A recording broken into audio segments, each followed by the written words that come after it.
tey talaata ñaari fukki fan ak juróom-benn ci weeru avril atum 2022 ñu am mbégte ak kontante di ànd ak yéen si Yegle TV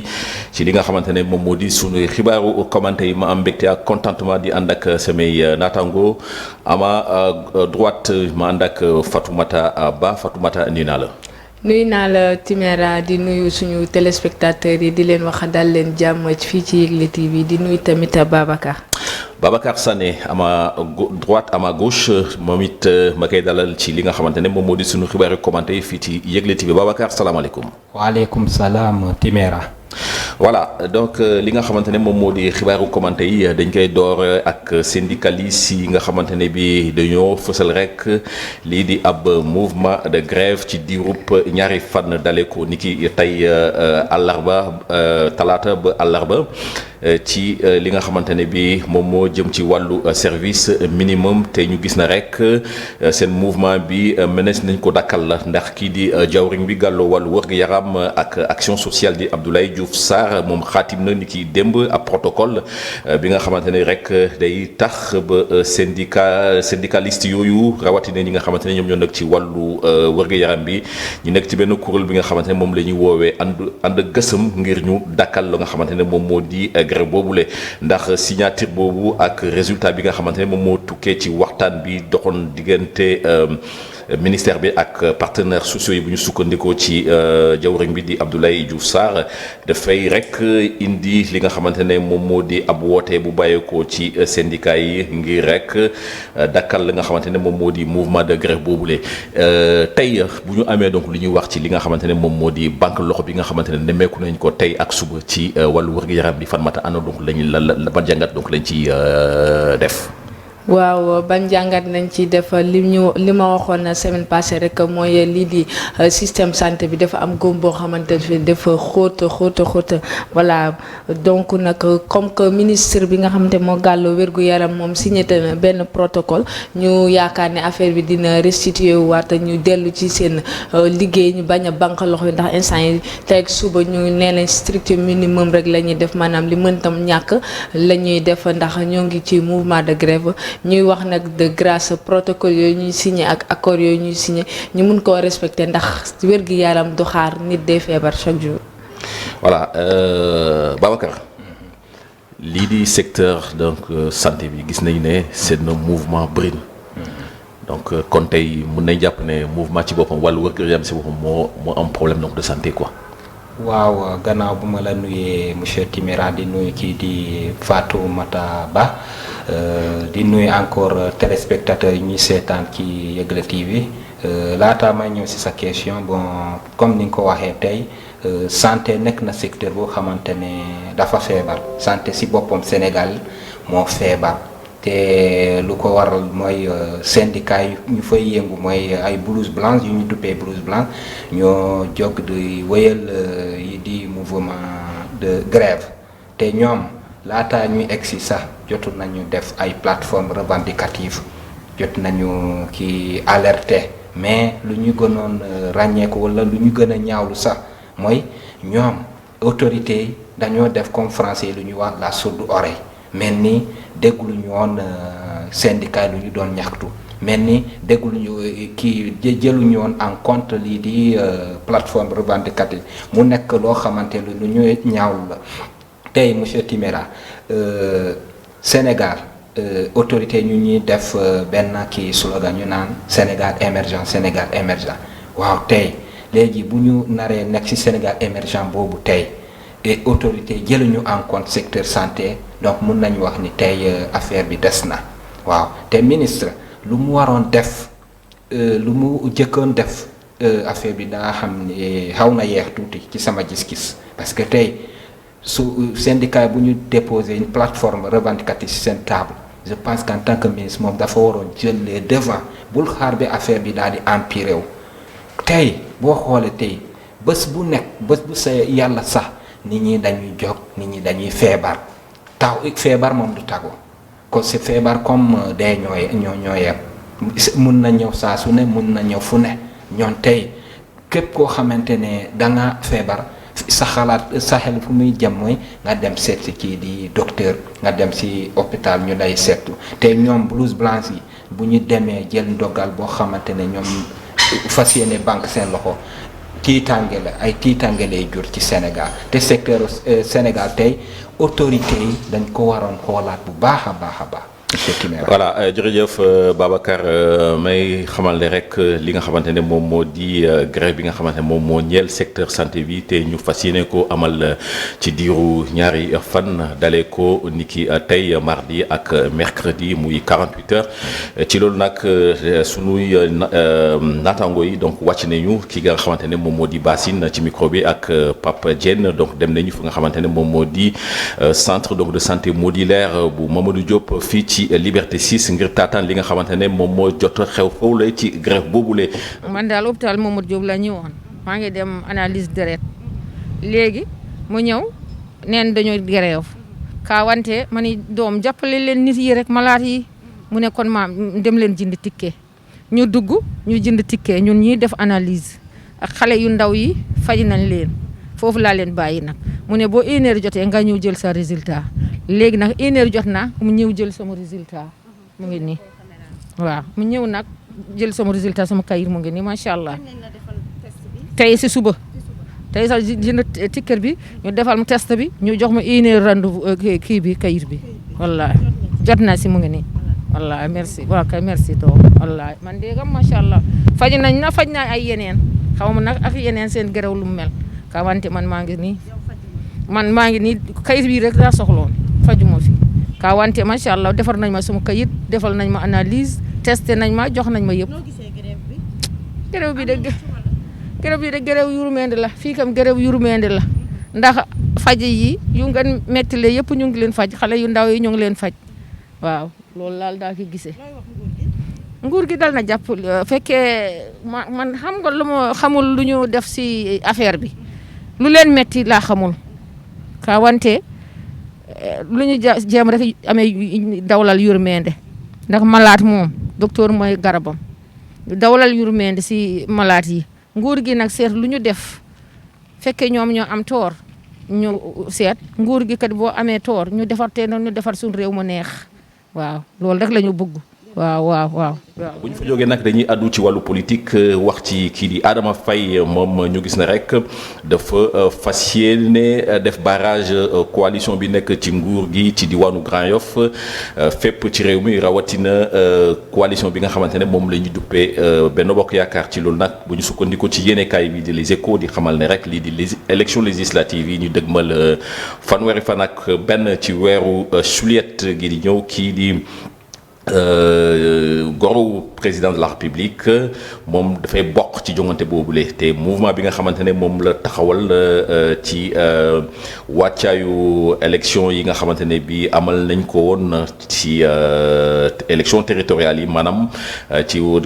élection maire yi di defar sa gox ñu jàpp ne rek fu mu ne nii moom moo ngi ci terrain bi fu mu ne nii donc du ut ay parrain ngir rek mën a daganal li nga xamante ne moom moo di candidature am la ci élection législative yi nga xamante ne moom la ñu dëgmal ci fanweeri fan ak weeru suliet lu ni mel la Babacar donc bu demee donc ba am ki nga xamante ne moom moo di goro président de la République loolu ana lan lañ ci mën a wax est-ce que diirante mbagg la wala daf ko défier. bon xëy na daf ñaar mbir yooyu man naa ko jëlee ci ñaar mbir yooyu diirante mbagg la ak tamit défi la parce que tey boo demee. ngay baare lii di def benn barricade kii di sa adversaire par rapport à élection yi xam naa ne boobu kii la comment naka laa ko mën a duppee kii. diirante mbagg la. diirante mbagg la parce que tey politique sénégalais moom comme ni ñu ko waxee c'est de bonne guerre ku nekk day jéem a def loo xamante ne da ngay déstabiliser sa adversaire da ngay jéem a ko affaiblir donte tey. wees nañu ci élection locale yi dernier ñëpp gis nañu lu fa jotoon xew mu ci lii di waa mouvance présidentielle ñoom lu ñu yaakaaroon ci élection yooyu amuñu woon quoi parce que ñoom lu ñu defoon seen bopp mooy xaalis peut-être def ay achat de conscience jéem a briguer sur suffrage sénégalais mais sénégalais ñoom dañu leen tontu ci beneen àll moom ñoom sénégalais yooyu dañoo nekk ci ay difficultés instant yooyu autorités yi moom wala nguur gi sax jël woon en charge à 100% seen préoccupation yooyu ñoom dañoo xaar ba élection jot ñëpp ñu doon def ay achat de conscience ñu kii la ñu sanctionné leen léegi ci tànge boobu nag moo nekk ci waa mouvance présidentielle ñoom instant yi il faut ñu jéemboot bu baax laata ñu jubal ci élection législative yi parce que élection législative la tamit beneen enjeu la enjeu bu foo nekk mooy tey est-ce que nguur gi est-ce que pouvoir bi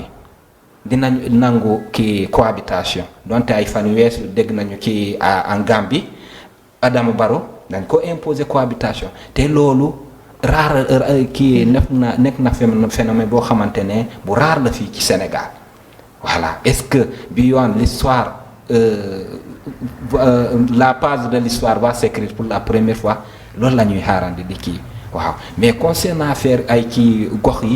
yi moom loolu du ñàkk ay barricades ay jéem a déstabiliser nii je pense que loolu c'est de bonne guerre. Merci beaucoup Babacar Fatmata tey posture bi nga xamante ne bi Adama Faye donc jël na ko boo ko naree analyser wala boo ci naree jox par exemple donc un contenu donc looy wax ci position bu mu jël. dama naan kii di Adama Barrow président dafa bëgg a ber yoonam bi nag kon ko beroon na yoon ci élection municipale yeeg départementale yi mu jëlee woon ci ndam tamit mën na ber yoonam ci législative yi natt boppam donc ci biir Benno Bokk Yaakaar la bokk mën naa natt boppam xam ñaata poids am ci biir Benno Bokk Yaakaar loolu tamit ci politique la bokk donc je me dis que ne cohabitation peut-être moom ak Benno nit ñi partisans yi mën nañ ko bañ a jëlee ñoom peut-être moom benn angle mooy natt boppam am benn kàddu ci biir Benno Bokk Yaakaar ndax doo ñëw rek topp ligne bi te amoo loo xamante ne andi nga ko ci biir Benno Bokk Yaakaar bu ko leeree ne moom ak mouvement am boobu noonu mën na am ay député yooyu nu rejoindre Benno Bokk Yaakaar wala sax bu bëggee ber daaram tamit kenn mënu ko koo tere ndax ci démocratie la ñu nekk quant à ay voilà peut-être mu dem feneen transhumé voilà le futur ñu ngi koy xaar d'ici ba élection yi passé ñoo xam fan mooy jëmuwaayam mais quant à mu ber yoonam pour def poids ci biir Benno Bokk Yaakaar je trouve que c'est juste et c'est démocratique. voilà li ci kanam raw li gët comme dañuy wax ni donc de toute façon dans sous peu de temps donc nous serons édifiés bu ñu fa jógee nag dañuy wax ci kuréel bi nga xamante ne moom moo tënk donc taskatu xibaar yi donc di CORED donc nekk ab tribunal donc des médias donc moom ni ki tey daanaka sax door na ko. depuis 11h ba léegi fa nga xamante ne moom moo di maison de la presse waxtaanee ci li nga xamante ne moom moo di wàllu journalisme ak engagement politique bu ñu sukkandikoo ci suñuy naataango yu agence de presse sénégalaise ñu jàpp ne rek lii di ndaje bi ci boppam ponk bi nga xamante ne moom la ñuy waxtaanee moom moo di journalisme ak engagement politique ndax lu war a mën a nekk lu wala lu possible la ci loolu nag mu nekk jamono ji li nga xamante ne bi donc li ñuy wax donc cas d'école la donc ñeel li nga xamante ne moom moo di tribunal boobu la donc di CORED donc di saytu lépp lu nga xamante ne moom moo di doxalinu journalisme ak lu ni mel bu ñu sukkandikoo ba léegi ci li nga xamante ne moom moo di waxtaan boobu la dafa ñëw rek ngir li nga xamante ne moom moo di ndaje yooyu le ak ay exemple yu bëri yi nga xamante ne fu mu ne nii donc ñu ngi koy nemmeeku ci wàllu landerneau politique bi rawatina ci lépp lu ajo ci respect donc éthique ak déontologie ngir ñaax ñi nga xamante ne ñoom ñoo nekk ci médias yi ak yan anam donc la ñu war a taxawal ngir donc métier bi nga xamante ne moom moo di journalisme donc mu mun a mucc ayib moo waral donc ñu sookee donc waxtaan lu ni mel Babacar tey est-ce que journalisme ak engagement politique nekk na lu nga xamante ne bi possible na am na possibilité. waaw monsieur Timéra journalisme ak engagement politique mën na nekk loo xamante ni possible parce que tey boo nekkee ay un homme de média wala nga doon journaliste mënoo fexe waroo ci sukkandiku ci journalisme kese da nga tu es obligé nga étendre un peu sa position par rapport au développement de ton pays politique ci la bokk tey boo gisee tey ñu bëri tey exemple kii di kii Latif Coulibaly doo nekkoon na fi jamono ay ministre de la communication c'est pas un fait du hasard parce que lu tax dafa engagé woon ci politiquement bu nekkoon ci place am yem ci journalisme ñëw rajo wala télé wala feneen toog plateau animé kese xam naa ne loolu du ko may loolu tey engagement politique daf ci bokk parce que tey politique mooy que c'est quoi, c'est l'art de gouverner la cité loolu la ñu duppee politique. Donc politique kuréel bi yëpp la waroon kii ëmb kuréel bi yëpp la waroon ëmb tey bul wax ni man journaliste la léegi aw ma def droit politique yow mii boo xoolee yow am nga capacité am nga aptitude am nga toutes les connaissances requises pour nga jéem a lancer dans la politique. Mais c'est bien léegi lu ñuy inquiété foofu peut-être est-ce que yow léegi en tant que journaliste qui peut au moins peut-être essayer convaincre ay militants wala ay électeurs yi parce que léegi tamit peut-être côté boobu tamit war ñu am ci tànge boobu parce que journalisme ñaar domaine la da ngay jàng journalisme ak communication boo nekkee un bon communicant nga daal di peut-être battre campagne ak message boo xamante ne boobu nga bëgg jéggale ñii di askan wi wala peuple yi je pense que sa message bi dinañ ko dégg monsieur Timéra. jërëjëf Babacar Fatmata dafa mel ni tey journalisme donc dafa nekk un tremplin donc pour dire benn genre escalier la donc pour nga mën a accéder tu vois donc au landerneau politique parce que gis nañ donc des exemples font foison. Bon, peut-être que je vais citer donc quelques-uns. Par exemple, récemment, il y a un confrère, Pape Djibril Fall, donc qui a déclaré sa candidature. Avant Pape Djibril Fall, on a vu Ahmed Aïdara, donc qui a été élu donc maire de Guédiawaye, bon, qui était donc dans la presse, et tant d'autres. Donc, est-ce que tey donc bu ne jàpp ne journalisme donc tremplin là, tu vois donc pour nga retrouver tu vois donc dans le champ politique. du ma ne journalisme benn escalier la pour retrouver wu ci champ politique bi ndax politique c'est la gestion de l'affaire de la cité lu lépp ñëpp nag lu ne ku ne nga ca je veux dire que loo xam ne lépp ñëpp ko bokk gestion cité ñëpp la concerne mu journaliste bi di maçon beeg keneen ak keneen ku ne mën a déposer doon député ci ni mu la soobee. bu benn journaliste jëlee engagement ne gis ne population bi mën naa ko représenter voilà bonus lay doon ndax au moins journaliste bi dañ koy déglu avant métier bi di yàqu ak voilà yenn yi quelque chose des choses comme ça mais éthique beeg déontologie bi mu ngi fii nii am na nit ñoo xamante dañoo crédible am nit ñoo xamante ne dañoo respectable donc bu ñu ñëwee dugg ci engagement pour dimbali nit ñi jóge ci antenne bi ñu doon wax dañ doon wax jottali xibaar jébaane et consort ñu dem assemblée toog xeex ko je me dis que ne c'est normal ci li nga wax ne que peut-être Ahmed Aïdara ak Pape Djibril ñoo récent mais Angélique Manga gisoon nañ ko fi ak ñeneen ak Coulibaly ak ñooñu donc journalisme bi ak politique mën na ànd mais métier journalisme boo ko defee da nga def communication ku mën a communiquer mën a yor gestion donc te en plus sax journaliste ku nekk journaliste def am engagement politique mën na la ubbil yeneen porte wala ñi nga xamante ne def nañu métier journaliste bu ñu nekkee ay politiciens nekk ay ministres ñoom li médias yi di souffrir fii correct ñoom li ñuy xeex chaque jour voilà ñuy xeex chaque jour nekk journaliste yi def nañ leen bu ñu amee ku leen fa toogal peut-être affaire bi dina gën a ñoŋ suñu boor donc je me dis que ne journalisme ak engagement politique ça se marie. Et voilà, ça se marie et c'est un joli couple quoi. Ça va de pair quoi. Ça va de pair. Voilà, merci beaucoup Fatmata ci li nga jot développé nii dañuy ndax keppe li nga xamante ne moom moo di xibaaru commenté yi addu ci li nga xamante ne moom moo di 9e forum mondial donc de l'eau bi nga xamante ne bi amal nañ ko fii Ndakaaru ci mars 2022 bi ñu gis ne rek ab njombe donc moo ci feeñ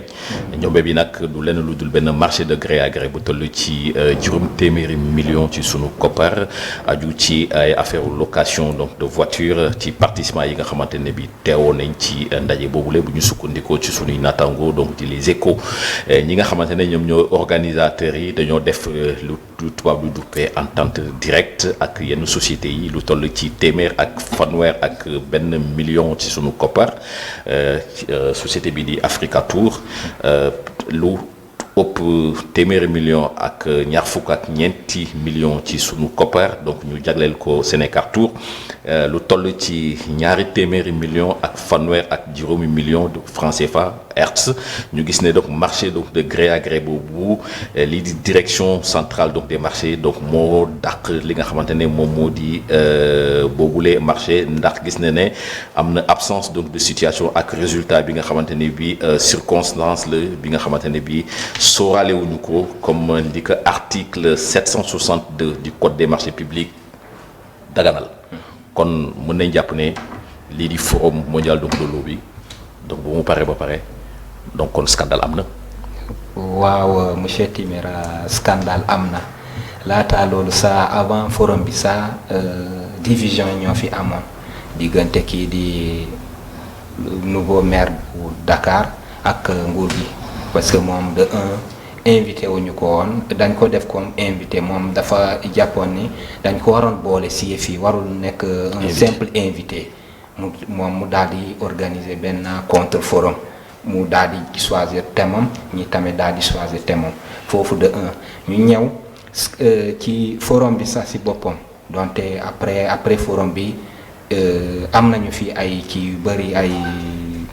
ay mesures yu bëri la ñu jëloon maanaam lu dem ci wàllu audit sur la facturation de l'eau ak tamit recyclage ndox boo xamante ne dañ ko jëfandiku ba pare mu nekk initiative boo xamante ne dañ koy rafetlu bu baax léegi benn tache noire moo ñëw daal di ci forum bi am donte forum bi wees na mois de mars tey ñu ñi presque fin avril voilà tey mu ñëw benn scandale ci boo xamante ne marché à gré à gré mais lu ñu gën a jàpp fii mooy c'est que fépp ñuy tudd xaalis moom c'est fini xaalis moom nekk na mbir boo xamante ne ñu naan man de dinaa gérer fonds bi comme il le faut boo ko compter c'est au bout des doigts am na ñoo xamante ne au moins boo leen dénkoon fii 100 000 boo eggee ni nga ko baatare nga teg foofu noonu nga koy fekk am na ñoo xamante ne boo ko joxee 10 000 francs nga fekk foofu maanaam ñaar 5 000 wala yeneen kii billet maanaam moom laal na xaalis parce que normalement mbir xaalis moo demee noonu tey xaalis fépp fu mu surtout ay millions soo ko tuddee nit ñi seen xel fu muy dem mooy jéem a am nuñ ko mu ne luubee jëfandikoo te lu bara jaay xel la kii lu jara bàyyi xel la parce que xaalis tey bu mu la ki wàccee wàññi dara xaalis bi nga waroon lekk di nga ko lekk mais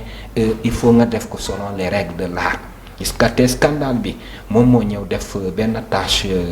noire ci forum boo xamante ne ñëpp dañ ko rafet lool monsieur Timéra. voilà jërëjëf Babacar donc Fatmata donc lii di 9e forum mondial donc de l'eau fii ci Ndakaaru ñu jàpp ne rek scandale bi am ni rëy na de parce que 500 millions du lu tuuti. 500 millions du lu tuuti waaye dama yaakaar ni Sénégal dañoo am gaafu wala organiser dara après mu jaar yoon ndax bu ñu fàttalikoo ci ginnaaw aussi jaaroon na fi mu passé ñu créer scandale ñu ne luubal am na ci Fesman passé fi ñu waxaan ne am na luubal donc forum de l'eau day ñëw rek renforcer affaire te à chaque fois enquête bi du yegg donc dañuy créer scandale ne luubal am na ba pare à la fin du am suivi donc bu ñu waxee ne que lekk nañ xaalis wala luubal nañ de grâce nañuy def enquête bi ba mu yegg nit ñi xam exactement fan la ñuy situé wu ndax 500 millions li nga wax 500 millions du lu tuuti donc bu dee jaar na yoon nañ joxe bilan yi voilà marché bi marché ñi war a def enquête ci marché yooyu noonu ci marché ak gré à gré yoo nga xamante ne sulli nañ ko nañ ci def enquête jaarale ko yoon nit ñi mën a xam fan la ñuy situé mënuñu conférence bu passé wala forum bu passé ñu ne scandale am na luubal nañ xaalis te à la fin doo xam fu muy mujj donc voilà nañu defaraat suñu comment dire suñu organisation ndax organisation forum mondial de l'eau du Sénégal kese la woon yeneen dëkk yi ñoo fi ñëwoon bu ñu demee ba ñibbi ñu leen fi ngeen dem daa am scandale am turu 500 millions donc defarul suñu réew ko. voilà daanaka xibaar yi ndar keppe nañu. donc ma leen di remercier ci seen teewlu ci plateau bi di leen jox certainement donc dig daje donc si ñu leen jotaay xibaar lu jëm ci li nga xamante ne moom moo di wàllu xibaaru commenté yi donc di gërëm ba tey ñi nga xamante ne ñoom ñoo suñu téléspectateurs yi donc dañuy bàyyi xel si jamono ji fi nga xamante ne moom moo di Yegle TV donc di ñaanal ñëpp jàmm et di ko sàkku si yéen ensuite di leen ne xam naa incha allah suba donc si yeneen xibaar commenté jaa ngeen jëf.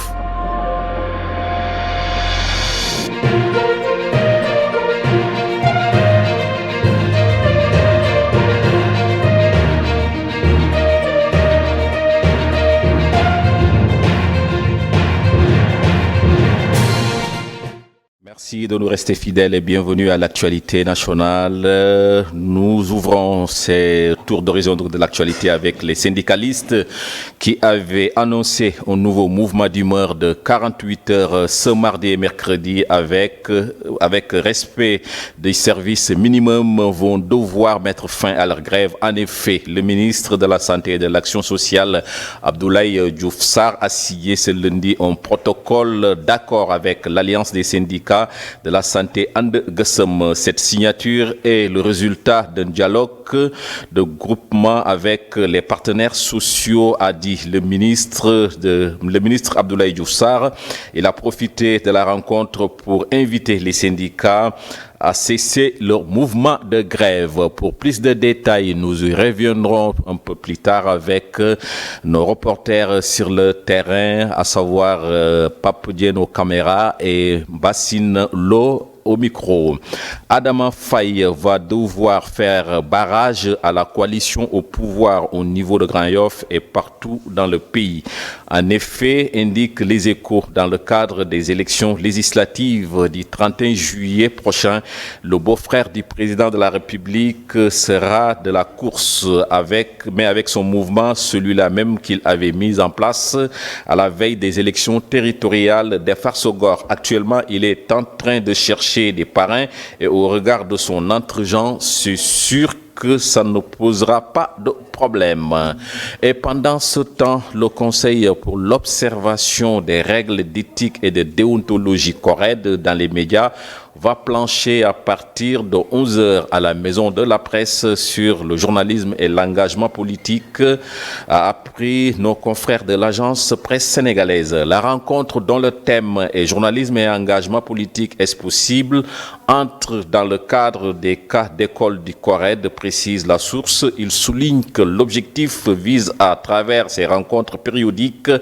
et à partir d'exemples concrets où la presse a failli en termes d'éthique et de déontologie pour sensibiliser le monde des médias sur les bonnes pratiques à adopter dans l'avenir. Et pour terminer, le 9e Forum mondial de l'eau qui a eu lieu à Dakar en mars 2022 est rattrapé par un scandale. Un marché de gré à gré de 500 millions relatif à une affaire de location de voitures pour les participants du forum a été démasqué par les Échos. Les organisateurs ont passé par entente directe les sociétés suivantes: plus de 131 millions de francs CFA pour Africa Tour,